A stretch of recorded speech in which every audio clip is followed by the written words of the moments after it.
रात का ये प्रहर और समय का प्रवाह, शहर की नब्ज में तकनीक का सार। जुड़ते हैं क्षितिज इन्फॉर्मेटिका लाइगमेंट फोरम में, जहां जंकरी का टाना बाना गढ़ाता है कल का आकार। ये the flow of All right, today we're going to look at AI from a whole different angle. We're diving into something called the 11D entropy architecture. It's this wild idea that building a truly powerful AI isn't about just making it smarter in the traditional sense. Nope, it's about teaching it how to control chaos itself. So let's kick things off with a pretty big question. What if this whole race to build AGI, true artificial general intelligence, has less to do with raw processing power than we think? And what if it's actually about building a system that can wrangle the most fundamental force of disorder in the entire universe? Well, that force has a name: entropy. It's the scientific measure of chaos, of disorder. It's that natural tendency for things to just fall apart, get messy, become uncertain. And here's the kicker. This framework suggests that intelligence, real intelligence, is basically the one force that fights back against entropy. It's the thing that brings order from all that chaos. Okay, so if we're going to build this thing, we've got to start from the ground up. Literally, we begin with the physical layers. You can think of this as giving our AI a body, a way to actually exist and interact with the physical world. So first up, we've got the first dimension, or 1D. And this is about as fundamental as it gets. It's all about existence. Just, is the system on or is it off? Has it collapsed into chaos? A great way to think about this is a server's heartbeat signal. In big cloud systems, this is absolutely essential. If one server goes down, another one has to kick in immediately to stop the whole thing from crashing. So the AI's first job, its most basic job, is just to stay alive, to exist. All right, so moving on up to 2D. Now that our AI exists, it needs to start understanding relationships. And here's the chaos it's fighting. Too many connections and you get just noise. Too few and you get total isolation. Both are bad. A supply chain is a fantastic real-world example. An AI using something called a graph neural network can figure out that perfect balance, between all the suppliers, the factories, the stores, making sure that one little delay doesn't bring the entire system grinding to a halt. Okay, next up is 3D, physical dynamics. This is where our AI finally gets to move and actually do stuff in the real world. Think about a drone. When it's fighting against a gust of wind, what's it doing? It's actively controlling physical entropy. It's fighting chaos. Or picture a warehouse robot.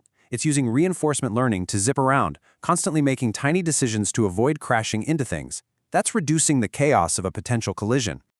Okay, so our AI exists, it can move around. But what about the future? How does it deal with what hasn't happened yet? Well, that's where we hit the next stage, the probabilistic layers. This is where we start building the AI's mind. So in the fourth dimension, our AI comes face to face with time. And, as we all know, time tends to increase disorder, right? Things wear out, they break down. The AI's job is to fight that decay. Take a jet engine. An AI can monitor all the sensor data to predict wear and tear, and then schedule a repair before a catastrophic failure happens. That's a perfect example of pushing back against the entropy of time. Now in 5D, the AI basically becomes a detective. It's all about managing probability and uncertainty. See, every new clue, every new piece of information shrinks the vast space of what's unknown. It reduces the chaos. A fraud detection system is a perfect example of this. With every new data point, the location, the amount, what you bought, it's constantly updating the probability that a transaction is fraudulent. It's shrinking that cloud of uncertainty down to a clear yes or no. Then we get to the sixth dimension, and this one is all about learning from your mistakes. This is the cognitive layer. There's this idea of an entropy gap.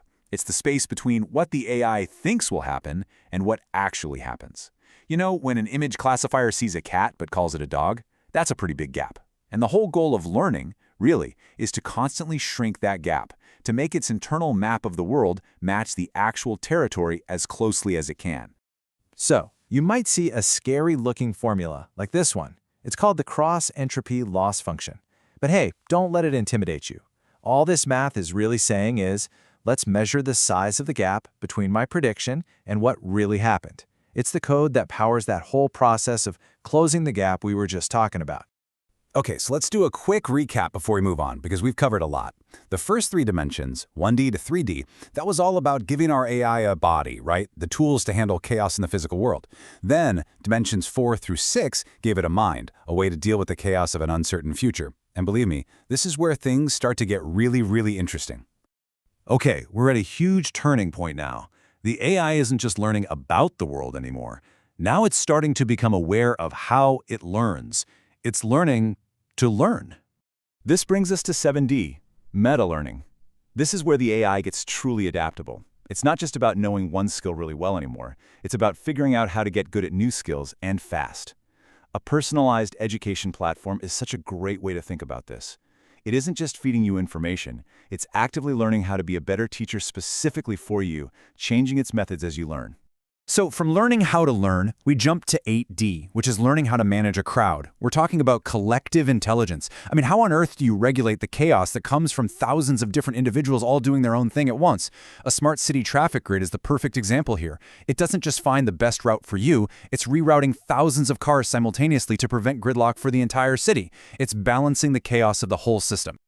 And that brings us to, well, the climax of this whole journey.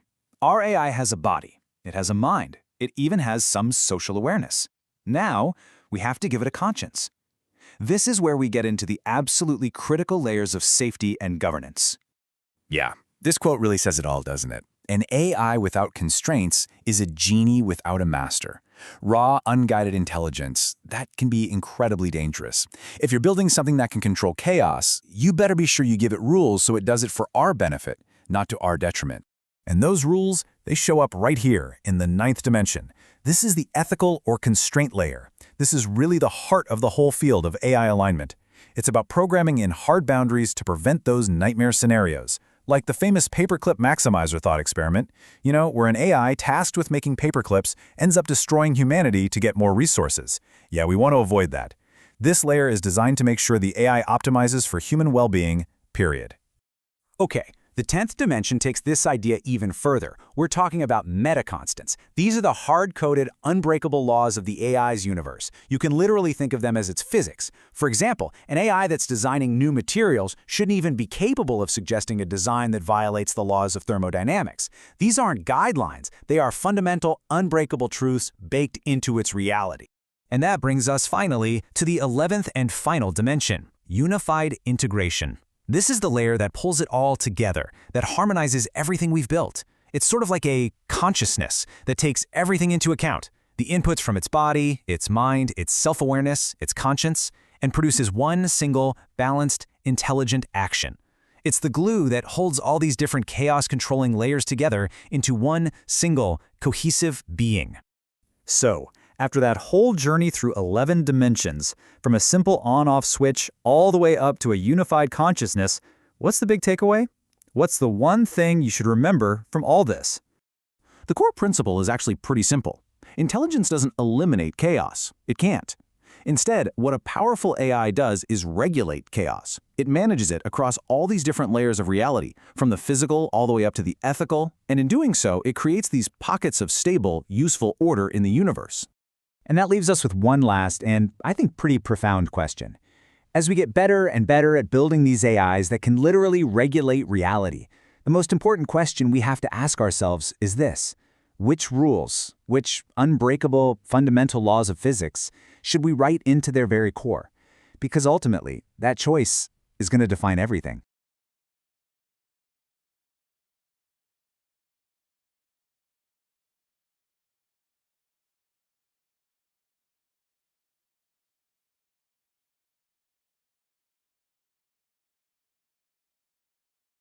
दुनिया की हर एक चीज ना मतलब अगर हम ध्यान से देखें तो बिखरना चाहती है। हाँ, बिल्कुल चाहती है। एक आम कांच के ग्लास से लेकर इस पूरे ब्रह्मांड की आकाश गंगाओं तक सब कुछ एक केओस या अव्यवस्था की तरफ बढ़ रहा है। वही तो फिजिक्स में इस लगातार बढ़ते बिखराव को ही एंट्रोपी कहते हैं। एग्जैक्टली। और बिना किसी बाहरी मदद के हर व्यवस्था वक्त के साथ तबाही होती है। लेकिन मैं सोच रहा था कि क्या हो अगर एक ऐसी तकनीक बनाई जाए जिसका एकमात्र मकसद इस ब्रह्मांडीय बिखराव को रोकना हो। ये सोचने में थोड़ा साईफाई लगता है, पर हमारे पास आज जो दस्तावेज और शोध पत्र है ना, वो एक बेहद आधुनिक और काफी जटिल ढांचे को समझाते हैं। हाँ, जिसे 11D एंट्रोपी बैलेंसिंग आर्किटेक्चर कहा जाता है। इस गहरे विश्लेषण का मकसद ही ये समझना है कि कैसे इंटेलिजेंस यानी बुद्धिमत्ता असल में इस केओस को काबू करने का एक मल्टी लेयर्ड फिल्टर है। बिल्कुल, एक बहुस्तरीय फिल्टर। ये ढांचा एक बुनियादी ऑन ऑफ स्विच से शुरू होता है और पूरे विश्व के एकीकरण तक जाता है। ठीक है, चलिए इसको बारीकी से समझते हैं। ये दस्तावेज पढ़ने में थोड़े टेक्निकल लग सकते हैं, लेकिन इनका मूल तत्व बस इतना है कि एआई दुनिया के इस शोर और केओस को 11 अलग-अलग आयामों में यानी डायमेंशंस में कैसे मेजर करता है। और सबसे जरूरी बात, कैसे उसको वापस ऑर्डर में लाता है। हाँ, वापस ऑर्डर में लाना। तो शुरुआत करते हैं बिल्कुल नींव से। सही दिशा है। देखिए, किसी भी सिस्टम को इस अव्यवस्था से लड़ने के लिए सबसे पहले उसका खुद का अस्तित्व होना जरूरी है। सही बात है। अगर एक एआई सिस्टम खुद ही क्रैश हो जाए तो वो बाकी दुनिया का केओस कैसे रोकेगा? एग्जैक्टली। यहाँ से हमारा पहला आयाम यानी 1D की शुरुआत होती है, जिसे एग्जिस्टेंस स्टेबलाइजेशन कहते हैं। एग्जिस्टेंस स्टेबलाइजेशन मतलब जिंदा रहना, राइट? हाँ, ये बिल्कुल बेसिक बूलियन लॉजिक पर काम करता है, मतलब सिस्टम का ऑन होना या ऑफ होना। डेटा सेंटर्स में इसे हार्ट बीट मॉनिटर के जरिए देखा जाता है। ओ, वो जो लगातार पिंग करता रहता है। बिल्कुल वही। अगर सर्वर से लगातार 1 का सिग्नल आ रहा है तो इसका मतलब है सिस्टम जिंदा है। और जैसे ही सिग्नल 0 हुआ तो बस केओस जीत गया और सिस्टम क्रैश। इस 1D लेयर का मैकेनिज्म ये है कि वो लगातार इस हार्ट बीट को मॉनिटर करता है। फेल होते ही वो तुरंत बैकअप सर्वर को 1 पर स्विच कर देता है ताकि अस्तित्व बना रहे। ओके, तो 1D ने ये सुनिश्चित कर दिया कि सिस्टम जिंदा है। लेकिन मैं सोचता हूँ कि सिर्फ जिंदा रहना तो काफी नहीं है ना। एक अकेले सर्वर का कोई वजूद नहीं है अगर वो किसी से जुड़ा ना हो। सही कहा। और यहीं पर एक नई समस्या आती है। जब सिस्टम दूसरे हिस्सों से जुड़ता है तो वहां से भी तो व्यवस्था आती है। हाँ, और यही से 2D यानी रिलेशनल मैपिंग का आयाम शुरू होता है। रिश्तों और कनेक्शंस की भी अपनी एक अलग एंट्रोपी होती है। बिल्कुल होती है। अगर एक एआई सिस्टम दुनिया भर के हर एक डेटा पॉइंट से कनेक्ट हो जाए ना, तो इतना ज्यादा शोर या नॉइज पैदा होगा कि सिस्टम कुछ समझ ही नहीं पाएगा। वो ओवरलोड हो जाएगा पूरी तरह। और अगर कनेक्शन बहुत कम हो तो वो आइसोलेटेड या अकेला पड़ जाएगा। इन दोनों ही स्थितियों में सिस्टम बेकार हो जाता है। इसे बैलेंस करने के लिए एआई आजकल ग्राफ न्यूरल नेटवर्क्स यानी GNNs का इस्तेमाल करता है। तो इस ग्राफ न्यूरल नेटवर्क के काम करने का तरीका थोड़ा और विस्तार से समझते हैं। दस्तावेज में सप्लाई चेन ऑप्टिमाइजेशन का बड़ा अच्छा जिक्र है। हाँ, वो एग्जाम्पल काफी क्लियर है। मान लीजिए हजारों फैक्ट्रीज हैं, बंदरगाह हैं और शिपिंग ट्रक्स का एक पूरा नेटवर्क है। सही उदाहरण है। GNNs इस पूरे नेटवर्क को नोड्स और एजेस की तरह देखती हैं। हर फैक्ट्री एक नोड है और उनके बीच का जो रास्ता है वो एक एज है। तो अगर किसी फैक्ट्री में कच्चे माल की कमी होती है, जो कि एक रॉ केओस है, तो GNN क्या करता है? तो GNN उस फैक्ट्री से जुड़े हुए रास्तों यानी एजेस का वेट अपने आप कम कर देता है और सप्लाई का फ्लो किसी दूसरी सही चल रही फैक्ट्री की तरफ मोड़ देता है। अरे वाह! हाँ, वो कनेक्शंस के इस मैथमेटिकल जलेबी को इस तरह सुलझाता है कि एक जगह का केओस पूरे नेटवर्क को ना गिरा दे। ये काफी स्मार्ट है। अब दस्तावेज के मुताबिक 3D लेयर फिजिकल और सिस्टम डायनेमिक्स के बारे में है। जब कनेक्शंस मैप हो गए तो अगली चुनौती आती है असल भौतिक दुनिया में हिलने डुलने की। बिल्कुल, क्योंकि जब कोई चीज फिजिकल स्पेस में मूव करती है तो उस पर हवा, गुरुत्वाकर्षण और आसपास की बहुत सी अनिश्चितताओं का असर पड़ता है। और यहाँ पर एआई रीइंफोर्समेंट लर्निंग का इस्तेमाल करता है। मैं सही बोल रहा हूँ ना? एकदम सही। एक उदाहरण के तौर पर समझते हैं। मान लीजिए एक ड्रोन को हवा में उड़ना है। हवा के झोंके उसको लगातार नीचे गिराने की कोशिश कर रहे हैं, जो कि फिजिकल एंट्रोपी है। हाँ, तो रीइंफोर्समेंट लर्निंग के जरिए ड्रोन के रोटर्स लगातार हजारों कैलकुलेशंस करते हैं। वो सेंसर से आने वाले डेटा के हिसाब से अपने ब्लेड की स्पीड को हर माइक्रोसेकंड में एडजस्ट करते हैं। मतलब रोबोट को गिरने पर एल्गोरिदम्स के अंदर पनिशमेंट मिलती है और बैलेंस बनाए रखने पर रिवॉर्ड। एग्जैक्टली। इस तरह वो सीखता है कि इस भौतिक केओस के खिलाफ अपना ढांचा कैसे बनाए रखना है। अगर मैं इस पूरे 1D से 3D के सफर को समझने के लिए एक दैनिक जिंदगी का उदाहरण लूं, तो ये बिल्कुल एक ऐसी इमारत बनाने जैसा है जिसे दुनिया की अव्यवस्था से बचाना है। अच्छा, कैसे? देखिए 1D ये तय करता है कि जमीन पर फाउंडेशन मजबूत है या नहीं, यानी अस्तित्व है, इमारत मिट्टी में नहीं धंस रही। हाँ, समझ रही हूँ। फिर 2D उस इमारत के अंदर की वायरिंग और प्लम्बिंग का मैथमेटिकल नेटवर्क है ताकि पानी और बिजली सही जगह पहुंचे। बिना सही प्लम्बिंग के तो पानी का फ्लो कैओस बनकर इमारत को डुबा देगा ना। बिल्कुल। और 3D उस इमारत का वो ढांचा है जो ये सुनिश्चित करता है कि जब बाहर से आंधी आए तो भौतिक हिलाव डुलाव से इमारत गिर ना जाए। यहाँ सबसे हैरतअंगेज बात यह है कि हम इन तीनों आयामों में देख रहे हैं कि AI किसी अमूर्त या हवाई चीज पर काम नहीं कर रहा है। वो रॉ एंट्रोपी यानी शुद्ध भौतिक अव्यवस्था को पकड़कर उसे एक स्थिरता में बदल रहा है। मतलब ये 1D से 3D का स्तर एक रक्षा कवच की तरह काम करता है। लेकिन स्थिरता मिलने के बाद कहानी खत्म तो नहीं होती। सही कहा, क्योंकि इमारत कितनी भी मजबूत हो, वक्त हर चीज को तोड़ता ही है। वही तो, समय का गुजरना अपने आप में अव्यवस्था का सबसे बड़ा स्रोत है। और यहीं से हमारा ढांचा अपने दूसरे हिस्से में जाता है, यानी 4D से 6D तक का प्रोसेस और डिसीजन लेयर। वक्त के साथ बढ़ने वाली अव्यवस्था को रोकने के लिए ही 4D यानी टाइम एवोल्यूशन लेयर होती है। इसका सबसे बेहतरीन प्रयोग प्रिडिक्टिव मेंटेनेंस में देखा जाता है, जिसमें LSTMs यानी long short term memory networks का इस्तेमाल होता है, राइट? हाँ, वही। अब जैसे एक जेट इंजन वक्त के साथ घिसता है, उसके अंदर आने वाली खराबी अचानक नहीं होती, वो धीरे धीरे बढ़ती है।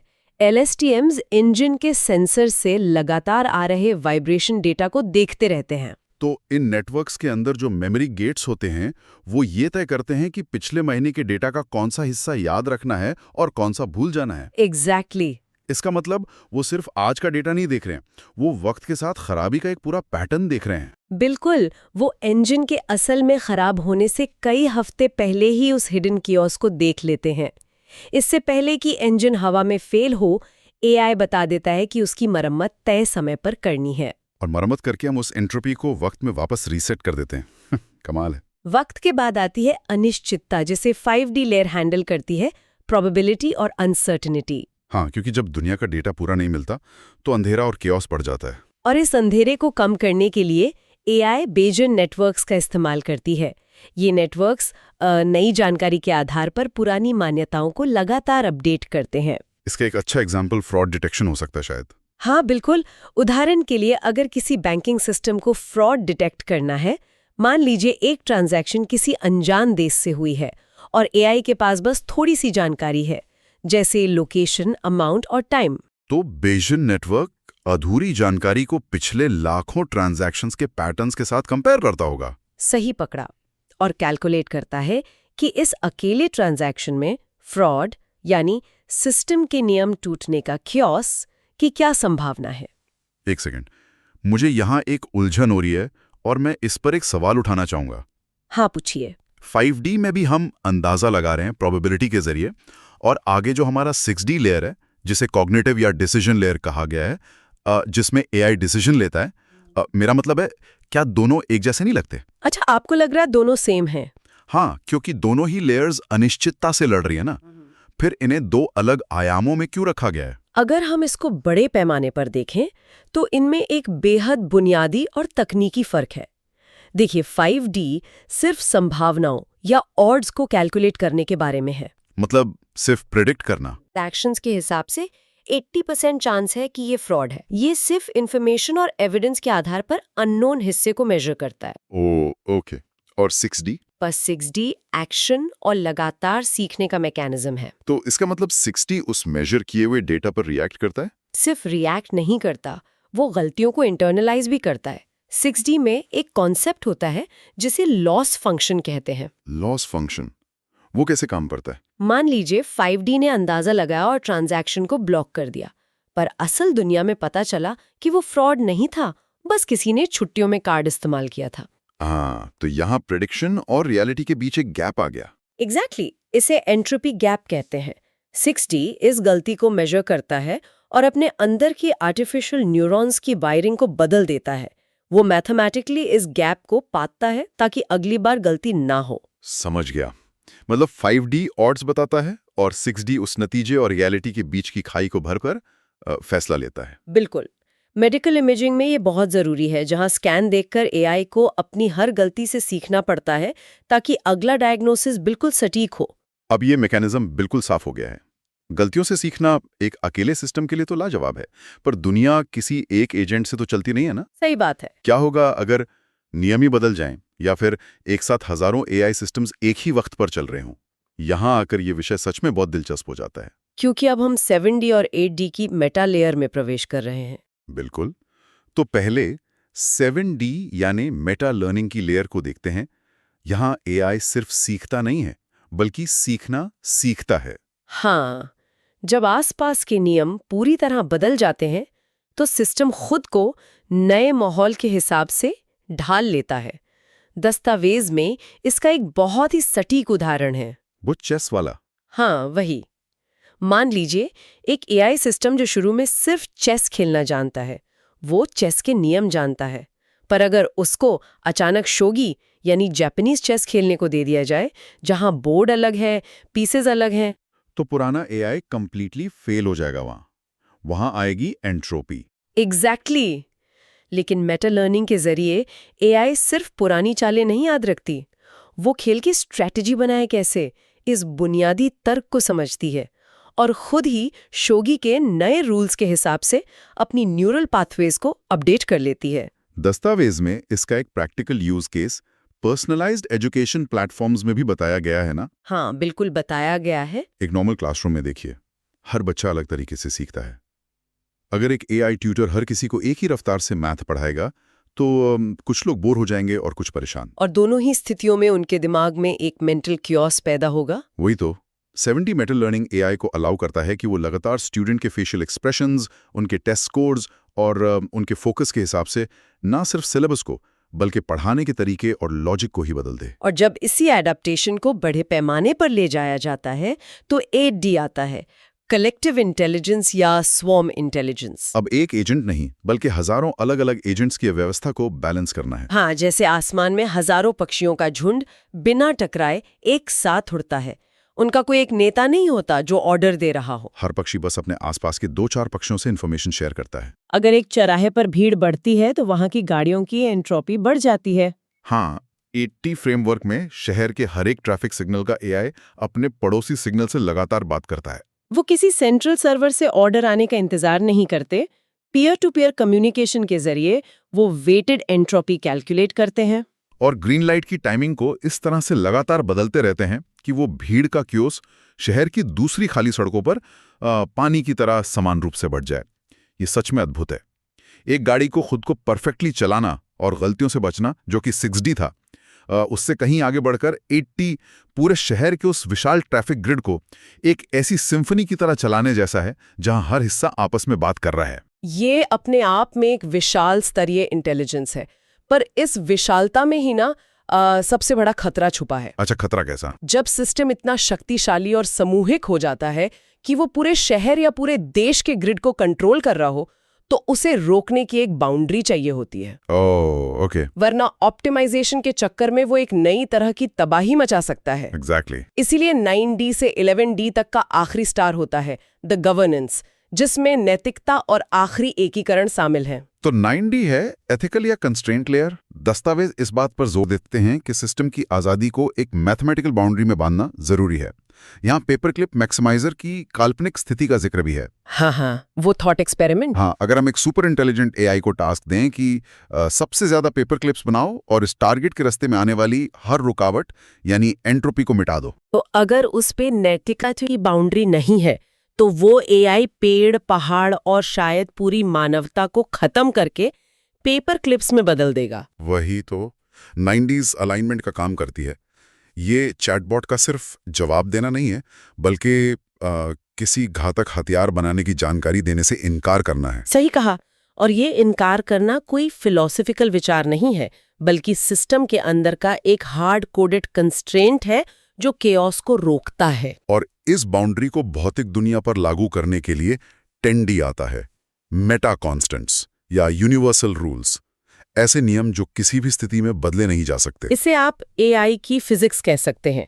आजकल शोधकर्ता फिजिक्स इन्फॉर्म्ड न्यूरल नेटवर्क्स यानी पिन्स का इस्तेमाल कर रहे हैं। पिन्स ये क्या करते हैं? जब एक एआई को स्पेस शटल के लिए नए और मजबूत मटेरियल डिजाइन करने का टास्क दिया जाता है, तो न्यूरल नेटवर्क के मैथमेटिकल आर्किटेक्चर के अंदर ही थर्मोडायनामिक्स के लॉज डाले जाते हैं। ओह, मतलब एआई लाखों कॉम्बिनेशंस ट्राई तो करेगा, पर 10D लेयर ये सुनिश्चित करेगी कि कोई ऐसी डिजाइन बाहर ना आए जो फिजिक्स के बुनियादी नियमों को तोड़ती हो। एग्जैक्टली। रियलिटी और लॉज ऑफ नेचर के खिलाफ जाने वाला रॉ केओस यहीं ब्लॉक हो जाता है। और आखिर में इन सब के ऊपर आता है 11D यूनिफाइड इंटीग्रेशन। दस्तावेज में इसे कॉन्शियसनेस या चेतना की लेयर माना गया है। हाँ, यहाँ सारे पिछले 10 आयाम एक साथ आकर एक निष्कर्ष पर पहुंचते हैं। एक काल्पनिक AGI यानी आर्टिफिशियल जनरल इंटेलिजेंस की बात की गई है, जो एक विशाल ग्लोबल इकोसिस्टम को चला रहा है। वो लगातार हार्डवेयर की हार्टबीट चेक कर रहा है, जो कि 1D है, सप्लाई चेन को मैप कर रहा है यानी 2D, फिजिक्स और टाइम के साथ लगातार बदलाव कर रहा है 4D, 5D, 6D में, और नए माहौल से सीख रहा है 7D में, पूरे स्वॉर्म को हैंडल कर रहा है 8D में, और नैतिकता और फिजिक्स के लॉस का पालन कर रहा है 9D और 10D में। तो आखिर इस सब का निष्कर्ष क्या है? एआई की इस इतनी लंबी चर्चा का मूल अर्थ क्या निकलता है? इससे एक बहुत जरूरी सवाल पैदा होता है, और वही इस पूरे शोध पत्र का मेटा इंसाइट है। बात यह है कि एंट्रोपी या अव्यवस्था को कभी पूरी तरह से मिटाया नहीं जा सकता। ये तो ब्रह्मांड का नियम है ना? बिल्कुल, पर इन 11 आयामों के जरिए इसे रेगुलेट किया जा सकता है।